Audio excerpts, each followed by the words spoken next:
Hi, I'm Mike from 1A Auto. We've been selling auto parts for over 30 years. We're dedicated to delivering quality auto parts, expert customer service, fast and free shipping, all backed by our 100% satisfaction guarantee. So visit us at 1aauto.com, your trusted source for quality auto parts. In this video, we're going to be working with our 1996 GMC Sierra K1500 with the 5.7-liter V8. We're going to be showing you how to remove and replace your vehicle's ignition control module. If you like this video, please click subscribe. We have a ton more information on this and many other vehicles. And if you need this part for your truck, you can follow the link down in the description over to 1aauto.com. Here are the items you'll need for this repair.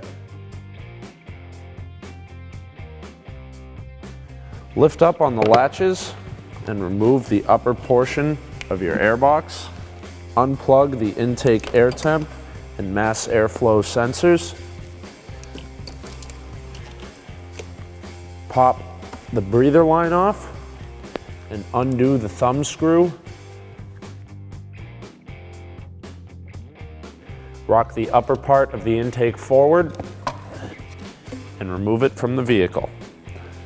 Disconnect the connector on the ignition control module and remove the two 5.5mm screws with a 5.5mm socket and ratchet.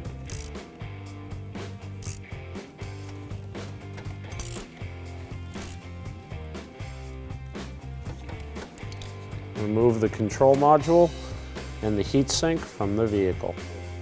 Here we have our old ignition control module that we removed from our vehicle and our new part from 1aauto.com. As you can see, these parts are exactly the same. We have the same connector, same body of the sensor with the same 2-bolt mounting location. Now what happens to these is they tend to get hot and fail, which can create a rough running condition or prevent your vehicle from starting at all, which is actually what this little tube of grease is included for. You apply this to the metal surface on the back of the ignition control module before mounting it to the heat sink and reinstalling it. It helps to dissipate that heat from the module and prevent it from failing. So if your old module has gone bad, this new part from 1A Auto is going to go in direct fit, just like your original equipment, and fix you up right. Apply the grease included with your sensor to the metal backing. Just go ahead and use all of it. More the better.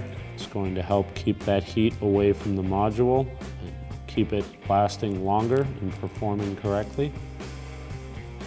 Spread the grease around on the back of the sensor. Make sure you coat all of the metal surface evenly. Place the ignition control module back onto your heatsink and start one of your 5.5mm screws. Place it back onto the bracket and start both screws by hand before tightening either one down fully. Tighten down the bolts with a 5.5mm socket and ratchet. Reconnect the electrical connector. Reinstall the intake tube by hooking the tab over the front of the throttle body and setting the back into place.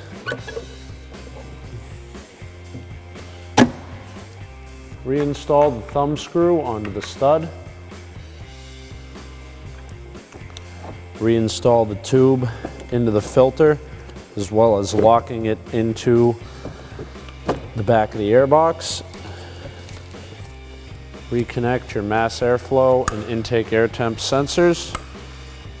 Drop the lid back into place.